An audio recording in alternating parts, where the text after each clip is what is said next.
Hey guys, welcome to a quick video on frequently asked questions in VRC. I'm sorry I've been a little AWOL in the last few weeks, but in my defense, I was trekking in the Himachal.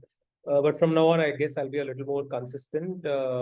And some of you do ask a few questions about the strategy, about what to do and what not to do in VRC. So I thought I'll quickly answer a few questions that keep popping up again and again in the comments. As I keep repeating, please do not ask questions related to a particular video in which questions have been discussed as to why not B or why not C. I do not have the patience to go back to those videos and rewatch what I've explained and then come back and clear your doubt. So watch the video. Mostly I try to explain why not A, why not B, why not C, whatever it is. So see if you can watch it a few times instead of taking the easy road and just dumping a comment there. But if not, then just ignore the video and move on to the next one, right? I do not really have the patience to go back and answer in the comments. But the FAQ, I will probably make a few more videos because a lot of you have a lot of questions regarding your preparation and what you should be doing and what you should be doing and what not.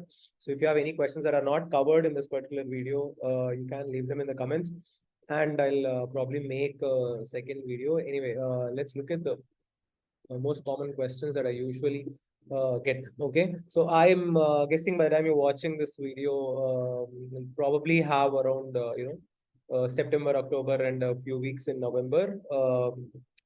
So how good or how bad you are at this point of time really matters. I'm pretty sure most of you have already started preparing and you've been doing all the basics. And I noticed that there's a lot of free advice available on YouTube. Okay, so I'm pretty sure most of you have been following advice. So these are my 2 cents. Okay, and again, anyone who tells you that their advice is the best possible advice, probably bluffing to you. So take advice from everywhere. Sabki suno, apni karo, whatever they say. Uh, Try out. Okay, try the different piece of advice that you get. See if you can find something that works for you per se, because there's no one-stop shop. Each of us are different people. Generally, the people giving advice, people like me, we already have a comfort level with the subject, so it's very hard for me to empathize. I'm guessing it is for other people giving you advice as well. It's very hard for me to empathize what it would feel like for someone who's struggling with the subject right now. So what all I can do is really try to tell you how to improve or how I would have improved years ago. But by and large, see what works for you. Okay, so the whole of VRC prep is as you would notice, it's 3 parts, right? You have reading, you have critical reasoning, and mocks and analysis. Okay, this is like the very broad, 3 pillars of VRC preparation. You should be doing a lot of reading. Okay, that's literally a no-brainer. It's sometimes a shame that teachers like me have to keep reminding students that they have to read regularly, and a lot of students do not have a regular reading habit. But reading is absolutely mandatory. If you have 1 or 2 or 3, whatever time you have for VRC prep, okay, if it's fewer than 60 minutes or 1.5 hours, less than 1.5 hours per day, I would recommend you to go all out with the reading. And what exactly are you looking for when you're reading? You have to deal with long sentences. Okay, you have to deal with long, and there is discuss a little bit about reading in the next slide. But your reading has to improve drastically. Reading gives you familiarity with long sentences, the subjects. Okay, there's so many subjects. If you notice the typical CAT paper, those 24 odd questions, they cover about 6 to 7 subjects sometimes. Okay, each of the 4 passages obviously is 4 different subjects, and then there is para jumbles, there are para summary questions, there are sentence completion questions, right? So psychology is covered, philosophy is covered, sociology is covered, anthropology is covered, economics is covered, science, arts and culture, technology. Okay, these are the common ones, and there are the other exotic ones as well, right? Like for example, cultural anthropology, okay, or military history per se, or human geography per se. These are the more exotic subjects from which passages have appeared probably in the past. So you'll have to deal with those subjects. You have to have familiarity with the subjects, and good reading is also important because your vocabulary will improve. In our day-to-day language is almost dead. I mean, the way people talk and the way people text, most people barely have the vocabulary of a caveman mostly, and most of the language that we use, IYK, whatever, LOL and LMA and all that, it's caveman language, right? So you do not really use the words which you will encounter while reading. So your brain's not used to thinking in those words. So I strongly suggest you learn formal language, you learn the words that matter, learn to use them also if possible, because your career literally depends on how good your English is. It's a tragedy, but it is what it is. Idiomatic expressions, and most importantly, an inception of ideas, what I call ideas within ideas within ideas. These are like nested ideas. Unless you're reading complex stuff, you're not going to ever wrap your head around that stuff. Okay, it's basically mental taking your brain to the gym. Okay, reading is taking your brain to the gym. You have to build that muscle. It's absolutely important. It's like people who go work out, you already know, right? The weights you pick up regularly and constantly builds your muscle. You get stronger and stronger. At the beginning, it feels really difficult, it's painful, but you will get better, depending on your personal capacity and whatnot. Also, please remember that a lot of students have already done this work through their schools and colleges. They've been reading novels, or they've been reading newspapers, or they have friends who speak a lot in English, so they're comfortable with the language. People who have not done that, you have to put in extra effort to make up for that gap. Okay, and if there isn't enough time, there isn't enough time. You can't do anything about it. No point getting demotivated. There's always next year. But you will have to make up for the lost time. Okay, classic Malcolm Gladwell's 10,000 hours of practice. I mean, obviously you can't read for 10,000 hours now, but you have to clock in the hours. Okay, critical reasoning is separate from reading. Okay, reading is language and understanding the language. Critical reasoning is logic, and your brain has to learn how to deal with logical fallacies, how to understand logic, how to figure out things, inferences, assumptions. This is stuff beyond the English itself. Okay, you'll have to improve in that. And mocks and analysis obviously are very important. Many students are so scared that they leave the mocks for the end. Okay, they're like trying to save everything for the end, and they'll be like, I'll give 15 mocks in the end. It doesn't work. Please make sure you appear for at least one mock every week, at least one. Okay, I'm a big fan of giving two. One in the during the weekend and one in the middle of the week, and it's important that we'll discuss a little bit about mocks later in another side. But these are the three parts. You have to be doing all the three. Okay, improve your critical reasoning, improve your reading, improve your mocks and analysis. Okay, now what to read and what not to read. Usually, I mean, yours is a lucky generation. You have Aeon essays. Okay, that's the one-stop shop for really high quality reading. You do not even have to do anything else. As someone who's written for publications in the past, newspapers are not enough. Do read newspaper, but that's for general knowledge, because you'll have to appear for GDs, interviews, essays and stuff later. But it's nowhere close to being enough. The newspapers, you will have to read Aeon quality stuff pretty much every day. There are other lovely websites. New York Times, if you're rich and you can get a subscription. Guardian's free. BBC is much easier than Aeon, but if Aeon feels too difficult, do a little bit of reading from BBC. Smithsonian Mag is pretty good. Okay, and then there is Quanta magazine, there is Scientific American, there is Nature, there is National Geographic. A bunch of free websites. Just use Google Books. Go to Google Books and randomly type in a subject. Okay, for example, cultural anthropology. List of books will come. Just open anything. The preview itself will give you 5-6 pages. Sometimes I've made videos on that. So just read from there. But otherwise, what I would say is, if you don't have the patience to do all that, just open Aeon, read 3 articles a day. Okay, 3 to 4. How much should you be reading? 10 to 12,000 words is the mark I usually give. Okay, and it's important that you guys, okay, usually people do ask, okay, why 12 10 to 12,000 words a day. And there's a very simple way of calculation. Okay, think of it this way. Okay, let's say you are 1 second. 2 passages. Okay, let's say that's the bare minimum you are taking care of. 2 passages. Let's say you are solving about 2 PFQ. Okay, 2 PFQ, 2 passages, and then you're doing 2 sentence completion, and then you're doing 2 para summaries. Okay, let's say this is what you've been trying to attempt in the exam. Now, 2 passages. Even if I take each question to be about 50 words, 50 into 4, 200 words. Passages is about 500 words, all put together. So 750, that's about 1500 words. Okay, 2 passages, 2 PFQ, that's about 100 words. 2 sentence completion at the very minimum, about 100 words. 2 para summary. Each para summary is about 125 odd words with the options 150 words. That's about 250 words. Okay. So that's roughly 2000 words, right? And in order to be able to attempt, you will have to read everything at least twice. Sometimes it's 3 times, even more. The bare minimum, okay, if you're extraordinarily smart and stuff, you're reading everything twice, that's about 4,000 words, okay? You'll have to be doing 4,000 words of reading in about 40 minutes, okay? And you have to understand that your brain should not get exhausted by this, because quant and LR come. Okay, I always come later. I always tell students in the class as well that the verbal prep, especially the reading, is not for verbal, it's for quant and LR. Okay, quant is the high scoring subject. Quant's also my favorite subject. It comes in the end. That quant sends you to IIMs, remember that. Okay, so you'll have to do really well in quant. Your brain needs to be fresh. LR will obviously exhaust you. Reading should not exhaust you. If someone who doesn't read a lot, verbal will exhaust you. Okay, this 4,000 words of reading will exhaust you. And by the time you go to quant, you'll make calculation mistakes and silly mistakes. And each mark literally costs you life, especially in the 40-minute. The percentiles are way too close. I'm not a big fan of the 40-minute exam at all, slot at all, because it's just way too close.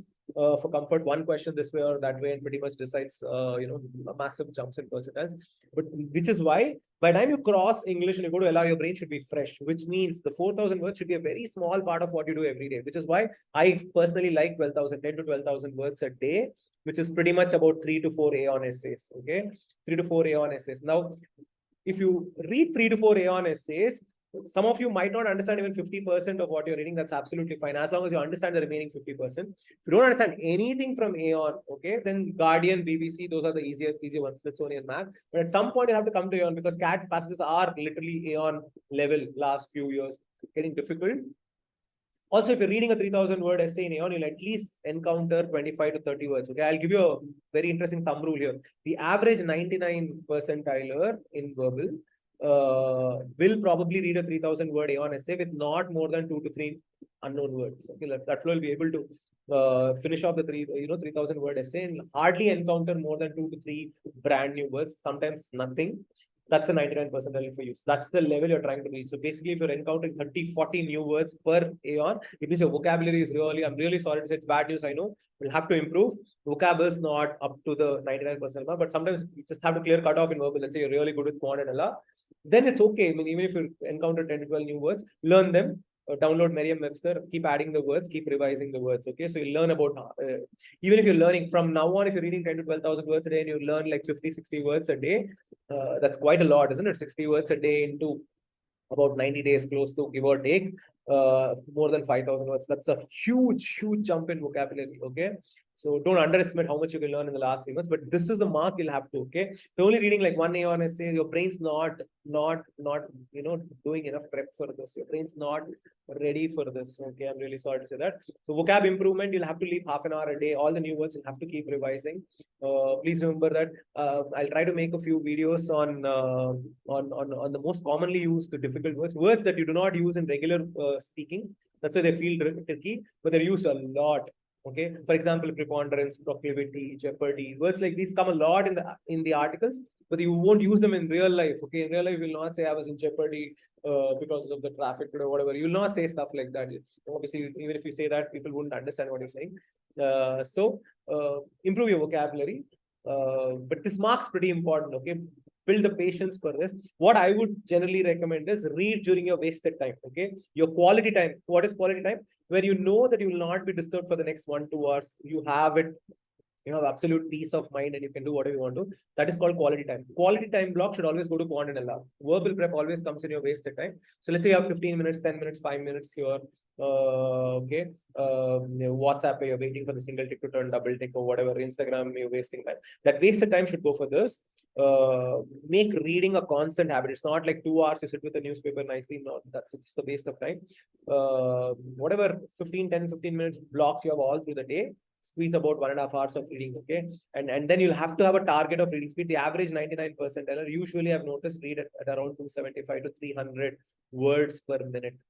Okay, this is the average reading speed of the 99 percentilers. Okay, so sometimes even more, unless that fellow is really good with critical reasoning and therefore can read a little slowly but get more accuracy because of the critical reasoning. But this will give you a very nice buffer. But bare minimum, again, same thing, 4,000 words, and you'll only have about 30 minutes because you'll spend time thinking and looking here and there and dropping your pen and clicking and going next and back and forth. Generally only read about 25 to 30 minutes. So your reading speed has to be at least 150 words per minute. If you want to be anywhere in the 80 to 85 percentile range, please remember that. 85, sorry for the bad writing. So that's your basic reading speed that you're trying to push, but this is the one that the 99% have. Anything above 200 is actually pretty decent if your critical reasoning is good. Okay, where should you practice critical reasoning from? GMAT official guide is my personal favorite. You get excellent CR questions in the GMAT official guide. I don't trust any other sources, to be honest, so I'm not even going to name anything else. But say, I mean, if you're taking coaching, the material, whatever institution you're taking coaching from, that material may have some CR questions. But GMAT official guide is the go-to place for me as far as I'm concerned. I really love the official guide.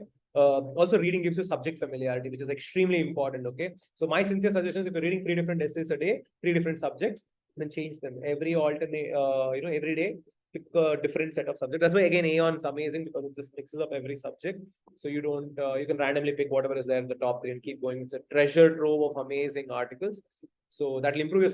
Please do not underestimate subject familiarity. Okay, it's important you understand the language that is. It's if you're a commerce student, for example, you have to understand the physics language. You can have a passage on black holes, for example, or quantum physics, and vice versa. If you're a science student, you have to understand, economics and what Adam Smith said and what is neoclassical economics and, Pareto functions and all that. It's important you understand those languages to a certain extent. That familiar. The diction is completely different across subjects. Same for psychology, same for anthropology and, sociology and different subjects. And the language, the diction is different from subject to subject. So you have to read all the subjects. Okay. And solving questions versus reading. If you do not have time and you have to choose, I'll say reading. A person who reads really well doesn't have to solve questions. But if you read really badly, you can solve 50 passages a day. You can't, obviously. 10 passages a day or 15 passages a day. Nothing will change. You'll be fluctuating the scores because it's tuka at the end of the day, guesswork. But focus on reading. If your comprehension is good, I can ask any question from the passage and you'll still be able to address it. Okay, but ideally I would say the sweet spot is about 2 to 3 passages a day. That should take you about half an hour with the analysis. Now, where should you solve passages from? I'm a very big fan of doing quality passages. There's no point doing a lot of bad passages. So what I would say is the mock questions. Okay, there are 2 high quality mocks, all India mocks, in my humble opinion. Don't want to name anything, but 2 high quality mocks. Most of you can guess which ones, but pick any one. If your budget is not an issue, I would say go for both. That will itself give you like 50, 60, mock tests. And even if you have access to 50 mocks, let's say each mock will have 4 passages, VRC section, that's 200 odd passages. Okay, that's a lot. You don't even have that much time left. And then I'm a big fan of the GMAT official guide RC passages. So lovely source. And then there are the old CAT papers, right? Obviously, you have most of you guys know. You do solve. So enough, plenty and more. Okay. Anything else is, I don't think, unless you're really bad and you want to solve easy questions and feel good about yourself and whatnot, I would say this is enough. Okay. As long as your reading is on point, take the wrong answers really seriously. When you're wrong, figure out why you're wrong. Okay. As long as you do that, 2 passages a day, 3 passages is more than enough. Okay. So pay a lot of attention to reading, high quality reading. Okay. That's number 1. For the remaining 3 months, that's what you should be doing. That's my opinion, at least. Anyways.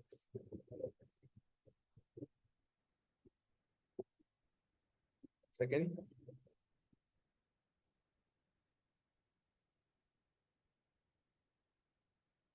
How do we analyze mocks? Oh, sorry, there's just too much marking. Let me just. This is the other question that I constantly get asked. How exactly do we analyze mocks? First of all, like I say, make sure you actually take one mock every week. I would say 2 mocks because there are like 4 weeks, so about 12 weeks, 10 to 12 weeks. So just 10 mocks is not enough. You'll be making a lot of mistakes.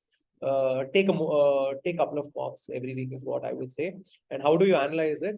first thing is whenever you're answer marking questions, what I would generally suggest is mark the second best answer as well. Mark the best answer obviously as the answer, but mark the second best answer as well. What happens is if you're wrong, check if your second best answer was the answer. Okay, after a while you'll see a pattern. Sometimes what will happen is you are getting the answers wrong, but the second answer that you're picking is almost always the right answer, isn't it? That is good news. That's not bad news. It means that you're consistently able to eliminate the two bad options. Almost all the mocks are designed in such a way that, you know, in the 4 options, 2 options will be easy to eliminate, 2 options will be really close, and it will be a test of your reading comprehension. Obviously, the closest wrong answer is what I want you to pick from setting the paper. And it is something that I know you will fall for, because something that I'll just use the same keywords or a number of strategies that we question setters use. I know what you're going to fall for, so don't fall for the obvious ones. But you know, mark the second best answer. See if that's happening with you. If that's happening with you, your problem is very simple. That if I give you 2 close options, two, and what is an option? 1 sentence, right? If I'm giving you 2 close sentences, you are unable to tell the difference between the two. That's your problem. If you consistently, your second best answer is the right answer, it means that when I give you 2 close options, you are unable to differentiate. And that's one of the biggest skills to have in VARC CAT, which is if I give you 2 sentences, completely different words, obviously, but if I give you 2 sentences, you should be able to tell me what is the exact difference between the 2 sentences. Because I could be saying the same thing in different words, right? Okay, so you should be able to cancel out like a maths equation, how you cancel out stuff in maths, polynomial expressions. Same way, you should be able to cancel out and tell me what. And generally, the 2 close options will differ from each other in just 1 or 2 words. It will not be more than that if they are very close. So you should be able to tell me what's the difference between those. Which word is extra in one of the 2 options, or which word or words are extra. That will be the answer. So if you're consistently picking the second closest answer, it means you are unable to differentiate, which means your comprehension is still a problem. Okay. Or it could be high-end CR also. See what kind of questions you're making these mistakes in. Because sometimes CR-based questions, you're picking the closest wrong answer. It means you're not able to pick the logical policies. Okay, but if it's not a CR question, it's a data-specific question, direct question, and you're still not picking the closest wrong answer, it means your reading comprehension is a problem. But if the right answer is outside the top 2 answers, it means you're eliminating the right answer in the beginning. That's bad news. That means your comprehension is actually a big problem. So note your second best answer, number 1. Also note those questions where you're 100% sure you got the answer right. For example, if you're attempting 15 questions, let's say you're absolutely sure of 7 questions. And mark those question numbers. Okay, that question number 1, question number 4, question number 6. I know my answer is right. See how many of those answers are correct. If you're 100% sure in, let's say, 8 questions, but you got only 4 of those right and 4 of them wrong, that means your estimation of what you are sure of is absolutely wrong. Out of 8, which you're 100% sure of, you should get at least 7 right. Okay. Otherwise, you're in trouble because you are sure that this is right and you're half the times wrong about it.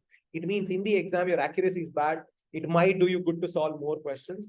Because if you're someone who thinks you're 100% sure and half the times you get those wrong, and you're only 12 questions in the exam, you'll end up getting 6 right and 6 wrong, then you're not going to clear the cutoff. So if you're someone who thinks you're 100% right in one particular option, but you're half the times wrong, then attempt a few more so that you have that buffer. But this is very bad sign. This is a very bad sign. Okay, if you're 100% sure in 8 questions, but 4 of them are wrong and 4 of them are right, it means you have no idea what you're doing in the exam. Okay, and I'll not be happy with that personally as a teacher.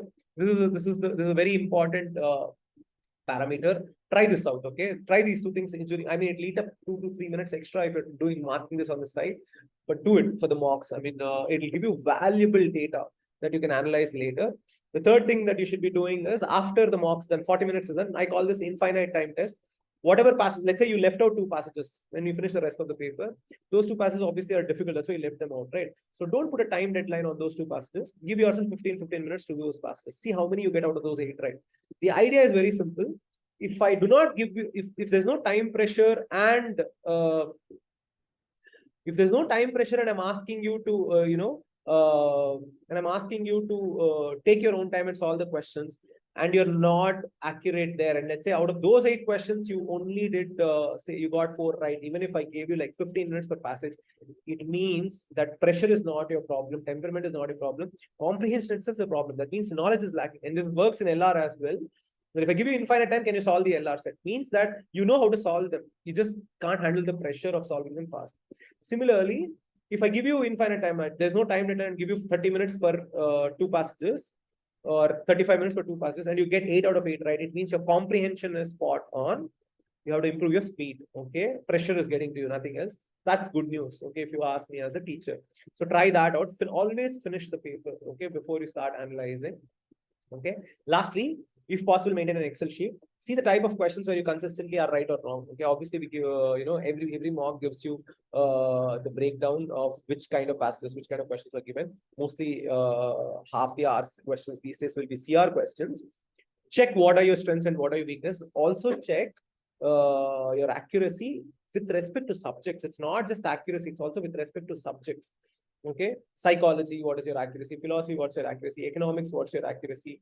Okay, history, what's your accuracy? Check with respect to subjects. Also, many students think accuracy is the problem. They come to me often and they say, sir, I'm attempting 16 questions, I'm getting 8 right and 8 wrong. They think it's an accuracy problem. Sometimes what actually happens is, first 30 minutes, they'll solve about 10 questions.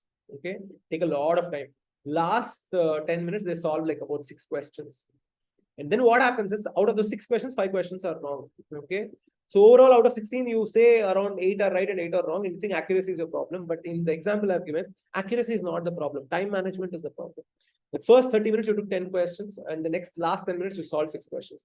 The ideal way of attempting mocks is, an ideal way to go about this is, especially if you want to be a 99 percentiler, whatever you solve in the first 10 minutes is the same as the next 10. Okay, so if you want to attempt say 16 to 18 questions, every 10 minutes you should be able to knock off 4 questions. Okay, so 4 16 5 5 5 5 20. Okay, your first 20 minutes should never have way fewer. I mean, if first 20 minutes, let's say you attempted 8 questions, next 20 minutes you attempted 10 questions, that's okay. But it shouldn't be the first 20 minutes you attempted 5 questions and the next 20 minutes you attempted 10 questions. That's actually not good. It's bad time management. Okay, so you'll have to fix that issue. You'll have to be fast enough right from the get-go. And I've seen this common missing habit. Most of you don't read before the mock starts. Okay, the passage that you solve or the first question that you solve in the mock shouldn't be the first thing you're reading that day, even if you're giving it in the morning. By the way, please give mocks in the morning. Please avoid giving mocks on the midnight. Okay, I've noticed a lot of students do this and it really pisses me off. Your exam is going to be in the morning or in the afternoon, at most late afternoon. Okay, so why do you guys sit at 12 o'clock in the night and give mocks? So there's no excuse. Your Sunday will always be free. If you are working all through the day and you're tired on weekdays, on Sunday 8 a.m. sit and give the mock. That's the most difficult time to give a mock, in the morning at 8 a.m. And if it's first slot for you, you'll be in trouble. If you're not used to doing that, your brain's not activated. So make sure your brain's activated to doing it on Sunday. So keep Sunday 8 a.m. slot sacrosanct. Don't break it. Give a mock at that point of time. It should be during the daytime. Okay, your brain should learn how to deal, because all those diurnal cycles and how your brain works. Take these things seriously, guys. There's a lot of neuroscience research on that. Huberman podcast, if you're following, he'll tell you all this stuff. But don't if you're preparing for CAT, please get out of that mode of giving exams in the night and studying in the night, late night. Sleep early. Get your 8 hours of sleep. Study in the morning. Okay. Engineering students especially are rotten spoiled with these kind of habits. So please make sure you're giving mocks on time. But also maintain a sheet, check your accuracies, check your time management. Also read something before you start doing the mock, because the first thing you do in the exam should not be the first thing you're reading that day. Lastly, should I start with VA? Should I start with RC? I get this question a lot. I am not a big fan of finishing VA and then going to RC, because I don't want you guys to finish the VRC section with an RC. Because let's say if you're starting an RC in the 33rd minute, you do not know when you're going to finish the RC passage in about 7 minutes. And therefore, you'll hurry. And RC is not something you solve under pressure. It'll happen that you'll leave out one question because in 7 minutes, you can only finish 3 questions. Very bad idea. If you have starting trouble, maybe you can start with parajumbles, but leave the rest of the VA section. Always end the VR section with sentence completion, or para summary. Para summary you can solve in 1.5 minutes. So let's say if it's the 31st or 32nd minute, let's say out of 40 minutes, there's no point starting another RC passage unless you are one of those people who solves in 5 to 6 minutes. You read it clear in words per minute. But under pressure, last 5 to 7 minutes, I'm not a big fan of solving RCs. So always leave about 4 to 5 VA questions in the end. Okay. Otherwise, what will happen? If you finish the entire VA RC section, VA completely, all 8 questions you finished in the VA, and then you started your RC.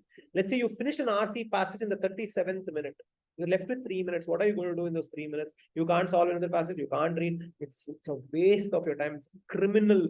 It's a cardinal sin. It's criminal to not have VA questions at the end. Your section should always end with VA questions. Okay. So even if you're starting with VA, leave a few VA questions for the end to fill that gap. Ideally, what I would say is 16 questions, 14 to 16 questions, depending on how easy or difficult the paper is. Two passages in the middle. So you're basically doing 8 questions. So if you solve 2 parajumbles in the beginning, that's 10 questions. You can leave 2 sentence completion or 2 para summaries for the end. That's 12 to 14 questions. Also remember, VA questions. Now I'm not a big fan of starting with VA. Okay, even though most of you do it because you have starting trouble. Why am I not a big fan of VA? A parajumble that you start in the beginning, right? In the first minute, you'll take 3 minutes for the parajumble. Same parajumble I'll give you in the 37th minute, you'll take only 1.5 minutes or 2 minutes. VA, it expands or contracts your time. The time you take expands or contracts based on the pressure. So it's better to do VA in the end, because instead of taking 3 minutes for the parajumble, you can make an attempt in about 1 minute. If you only have like 2 minutes and you have 2 parajumbles left, you can do it in 1 minute. The same parajumble, if I give you in the beginning, you will take like 6 minutes for 2 parajumbles. It's criminal again. Parajumbles shouldn't be taking more than 2 minutes. Okay, like I keep reminding, 2 minutes at best. Never more than 2 minutes. Any parajumble that takes more than 2 minutes, you should be able to identify questions like that, unsolvable questions, not even touch them. Okay, that's my sincere request to you guys. So please make sure try out all these things across mocks, which is why you give a lot of mocks. Okay, my sincere suggestion is at least two mocks per week. If your patients give more, man, it's good for you. Okay. Lastly, that's the end of this particular video. But I mean, obviously, I'm going to make a few more videos on VRC. Ask me more questions on strategy that you have. These are my 2 cents. But lastly, one, apart from the reading and the vocab improvement, and giving mocks and analysis and maintaining Excel sheets. Amidst all of this, please remember that the 3 subjects are not equally important. Okay, although there's always debate on this, but I want you guys to spend your quality time on quant, okay, and improve your LR capabilities. LR needs long stretches of time, okay, which is why when you have entire days free schedules like Saturday and Sunday, for example, for working people, do LR. Because LR, as you solve, you get better and better and better. So 1 hour, half an hour, things don't work for LR. So entire day free, give for LR. Quant, those 2-3 hour blocks. Verbal, always a wasted time. So you have to divide it like that. Verbal, you can do your verbal prep on your phone. Merriam-Webster is on your phone, the dictionary, and Aeon will be on your phone. Bookmark it. I've given you a list of other websites also, right? So Quanta Magazine is amazing, actually. Nautilus, NAUTIL.US is an amazing website. HBR.org, that's a beautiful website. Read stuff, okay, as much as you can on your phone all the time. But if you don't want to go to all these websites, Aeon's actually, pretty good. So 3 to 4 Aeon essays a day. It'll feel a little tiring, but you'll have to do it. And people who are really bad at this point and you're struggling to understand, please don't lose hope. The world's not coming to an end if you look at this year's all this next time. Obviously, don't use an excuse to not study. But don't be so eager to lose motivation. Keep doing it. I mean, it takes time. Okay, CATS actually needs 12 to 15 months of prep, to be very honest with you guys. Some of you have learned that quant, let's say, while preparing for IIT, and some of us have done a lot of reading, in a college. So that 15 months kind of shrinks to 6 months for some of us. Some of you have not done that quant or that kind of verbal. So it might take you 15, 16 months over. And there are plenty of stories online, right? People tell you how they prepared for 2 years, 3 years, 4 years. It's absolutely fine. They're not in a rat race. This is not a race that you'll have to, get it in the first go. Please don't get demotivated or depressed. It's just one stupid exam, to be honest. It's not the end of life. But do it in a logical way. I mean, okay, if you're not doing well, it's fine, but make sure you're learning. Okay, every day your reading should get better. How do you know you're reading well? Your reading should be smooth. It should not be like blurting, bumpy, right? It should be very smooth. Your eyes and your head should move together. Head as in the thought process, the buffering. Your eyes should not move faster than the thought process. So it should be smooth reading. You shouldn't find too many words which are new. Big ideas should not scare you, should not exhaust you. Should be able to break sentences properly. Should be able to understand subjects properly. Okay, and then it'll automatically start showing in your mocks, since you only have 2.5 months. Hopefully, I've answered some of the questions that you guys guys asked. If you have any more questions related to VRC prep and strategy, please leave a few comments and I will try to make another video on this. But I will be more consistent. I'll obviously post a few more videos on sentence structures and how to break sentences. That's my favorite. I'm a big fan of reading. I don't even care if you solve or not solve questions. If you read well, you'll be able to solve questions because most of you are smart enough because your intelligence is actually increasing whether you realize it or not when you're doing quant and LR, right? So as long as you comprehend stuff, setting questions for you won't be difficult. You'll be able to answer 2 to 3 passes of your question. Okay. Anyway, until next time, peace out. Thank you very much.